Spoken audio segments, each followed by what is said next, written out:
నన్ను రీసెంట్గా పార్లమెంట్ నుంచి నన్ను కూడా ఒక డైరెక్టర్గా దానికి ఎన్నిక కాబడ్డాను. మీ అందరి యొక్క ఆశీస్సులతోటి మీరు పార్లమెంట్.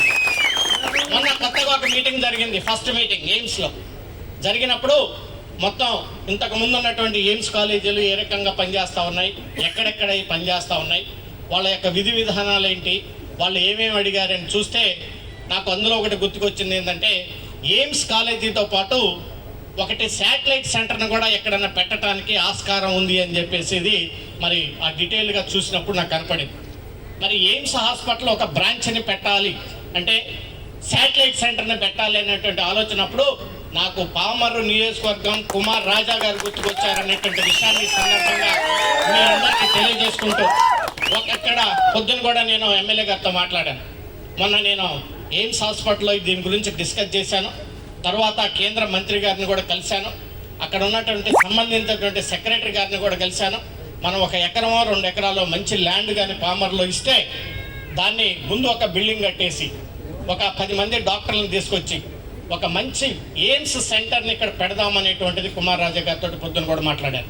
ఆయన కూడా తప్పకుండా అవసరమైతే ముఖ్యమంత్రి గారితో మాట్లాడి ఇక్కడే మరి ఈ మార్కెటింగ్ సెంటర్లోనే 1 ఎకరం తీసుకొని చేద్దాం సార్ అని చెప్పేసి అన్నారు. చాలా సంతోషం. నేను కుమార్ రాజా గారు ఇద్దరం కలిసి ఎయిమ్స్ సెంటర్ని త్వరలో పామర్రు నియోజకవర్గంలో ఈ పామర్రులో మార్కెటింగ్ యార్డ్ సెంటర్లో డెఫినెట్గా నిర్మించబోతా ఉన్నామనేటువంటి విషయాన్ని కూడా ఈ సందర్భంగా మీ అందరికీ తెలియజేస్తా ఉన్నాను. ఎందుకు పామర్రు నియోజకవర్గం చూసామంటే ఇది మున్సిపాలిటీ కూడా కాదు, బాగా రూరల్ ప్రాంతం. అటు పక్క గుడివాడకు ఒక మంచి హాస్పిటల్ ఉంది. మరి మచిలీపట్నం ఇది సరి అయినటువంటి ప్లేసు. మరి ఎయిమ్స్ అనేటువంటిది ఒక నైపుణ్యతతో కూడుకున్నటువంటి డాక్టర్స్ ఉంటారు కాబట్టి ఈ హాస్పిటల్ని ఇక్కడ తీసుకురావటంలో మరి న్యాయం ఉంది అనేటువంటి విషయాన్ని కూడా మరి గుర్తించి ఆ నిర్ణయం తీసుకున్నాం. తప్పకుండా మరి అతి త్వరలోనే దీనికి ఇక్కడ భూమి పూజ చేసి ఎయిమ్స్ హాస్పిటల్ బ్రాంచ్ని నిర్మించబోతా ఉన్నాం అనేటువంటి విషయాన్ని కూడా ఈ సందర్భంగా మీ అందరికీ తెలియజేసుకుంటూ మిగతా నేను ఒక పార్లమెంటు సభ్యుడిగా నియోజకవర్గం అభివృద్ధి కోసం ఎప్పుడు మచిలీపట్నం నియోజకవర్గ అభివృద్ధి కోసం అలాగే పామర్రు నియోజకవర్గ అభివృద్ధి కోసం నా వంతు నేను కృషి చేస్తాను అని చెప్పేసి సందర్భంగా మీ అందరికీ తెలియజేసుకుంటూ మిగిలిగా ఉన్నటువంటి పామర్రు చల్లపల్లి పామర్రు హైవేని కూడా స్టేట్ హైవేని సెంట్రల్ హైవేగా మార్చి పిఎం గతిశక్తి ద్వారా నా ప్రయత్నం నేను చేస్తాననేటువంటి విషయాన్ని కూడా మీ అందరికీ తెలియజేసుకుంటూ మరి ఇటువంటి మంచి కార్యక్రమం మార్కెటింగ్ యాక్ట్ చైర్మన్గా శోభన్ బాబు గారు, అదే రకంగా వైస్ చైర్మన్గా ఆంజనేయులు గారు, కమిటీ సభ్యులు అందరూ ప్రమాణ స్వీకారం చేశారు. వాళ్ళందరినీ మనస్ఫూర్తిగా అభినందిస్తూ మార్కెటింగ్ యార్డ్ని మంచిగా రైతులకి ఏదైతే సంబంధం ఉందో ఈ మార్కెట్ యార్డ్ గురించి రైతుల యొక్క సంక్షేమం కోసం మీరు చక్కగా పనిచేయాలని, మరి ఇన్ టైంలోనే ఇవన్నిటిని కూడా మీరు ఇన్సూరెన్స్ విషయం అయితేనేమండి వేరే విషయాలు అయితేనేమనండి పర్ఫెక్ట్గా పనిచేసి వాళ్ళకి గిట్టుబాటు ధర వచ్చే విధంగా మరి కమిటీ సభ్యులు చైర్మన్ వైస్ చైర్మన్ కూడా మరి దానికి దోహదపడాలని చెప్పేసి మిమ్మల్ని అందరినీ మొట్టమొదటిగా అభినందిస్తూ కోరుకుంటూ మరి ఇందాక శాసనసభ్యులు వారు చాలా మాటలు మాట్లాడారు. మరి ఈరోజు మన కూటమి ప్రభుత్వం ఏర్పడిన తర్వాత మీ అందరికీ తెలుసు మనం ఇచ్చినటువంటి హామీల్లో దాదాపుగా అన్ని కూడా నెరవేరుస్తా ఉన్నాం.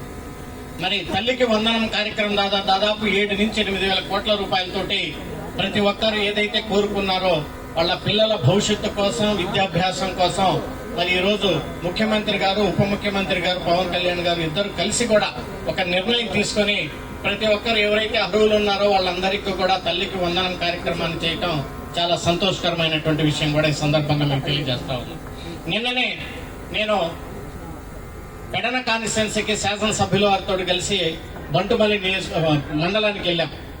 బంటుమల్లి నుంచి మచిలీపట్నం వచ్చేటువంటి ఒక ఆర్టీసీ బస్సుకి ఇద్దరం సడన్ గా వెళ్ళి చూస్తే 45 మంది ఆ బస్సులో ప్రయాణం చేస్తా ఉంటే 40 మంది ఫ్రీ టికెట్ల మీద ఉన్నటువంటి మహిళలు కనపడటం చాలా సంతోషకరమైనటువంటి విషయంగా ఈ సందర్భంగా మీకు తెలియజేస్తాం. వాళ్ళని అడిగాం, ఎందుకమ్మా ఎక్కడికి వెళ్తున్నారు ఏంటి అని చెప్పేసి. కొంతమంది మచిలీపట్నం హాస్పిటల్స్ కానీ, కొంతమంది వాళ్ళ ఇళ్లలో ఏదో ఫంక్షన్స్ చేసుకుంటే సరుకుల కోసం అని, ఈ రకంగా వాళ్ళందరూ కూడా మరి ఉచిత బస్సులో ప్రయాణం చేయటం అనేది చాలా సంతోషకరం. అది మళ్ళీ అప్ అండ్ డౌన్ చూస్తే దాదాపుగా 80 రూపాయల టికెట్ తోటి మరి 40 మంది ప్యాసింజర్లు మనం ఇచ్చినటువంటి హామీల్లో ఇవన్నీ కూడా నెరవేర్చుకోవటం అనేటువంటి విషయాన్ని ఈ సందర్భంగా మీ అందరికి కూడా మనవి చేస్తా ఉన్నాను. మరి మీ అందరికీ తెలుసు ఒక పార్లమెంటు సభ్యుడిగా మరి నా బాధ్యతలు కూడా మనం చేసినవి మరి చేయబోతున్నాయి కూడా 2 నిమిషాలు మీకు చెప్పదలుచుకున్నాం. మరి పామరు నియోజకవర్గంలో ఉన్నటువంటి ప్రజానికం చాలా మంది కూడా గుడివాడ డైలీ సర్వీస్ చేస్తూ ఉంటారు. చాలా మంది పిల్లల చదువుల కోసం అక్కడే ఫ్యామిలీలు పెట్టినటువంటి విషయం కూడా తెలుసు. మనం గుడివాడకి ముందు ఉన్నటువంటి 2 రైల్వే గేట్లు ఉంటాయి. ఆ 2 రైల్వే గేట్లు ఎప్పుడు పడినా అది వర్షంలో గాని లేకపోతే ఎండొచ్చినప్పుడు గాని ప్రజలు నానాకమైనటువంటి ఇబ్బందులు పడుతున్నటువంటి విషయం మనకు తెలుసు. దాదాపు 2.7 కిలోమీటర్లతోటి ఈ రోజు ఫ్లైఓవర్ నిర్మాణం దాదాపుగా కంప్లీట్ అవుతా ఉందనేటువంటి విషయాన్ని ఈ సందర్భంగా మీకు తెలియజేస్తా ఉన్నాను. ఇది గత ఎన్నో సంవత్సరాల నుంచి పెండింగ్ లో ఉన్నటువంటిది. మరి గతసారి నేను ఎంపీగా ఉన్నప్పుడు నితిన్ గడ్కరీ గారి దగ్గరికి వెళ్లి ఇంక్లూడింగ్ ల్యాండ్ ఎక్విజేషన్ 50 కోట్ల రూపాయలతో సహా 350 కోట్ల రూపాయలతోటి ఈ రోజు శరవేగంగా ఆ ప్రాజెక్టు కంప్లీట్ అవుతుందా అనేటువంటి విషయాన్ని కూడా ఈ సందర్భంగా మరి పామరు నియోజకవర్గ ప్రజానికానికి అందరికి కూడా తెలియజేస్తా ఉన్నాను.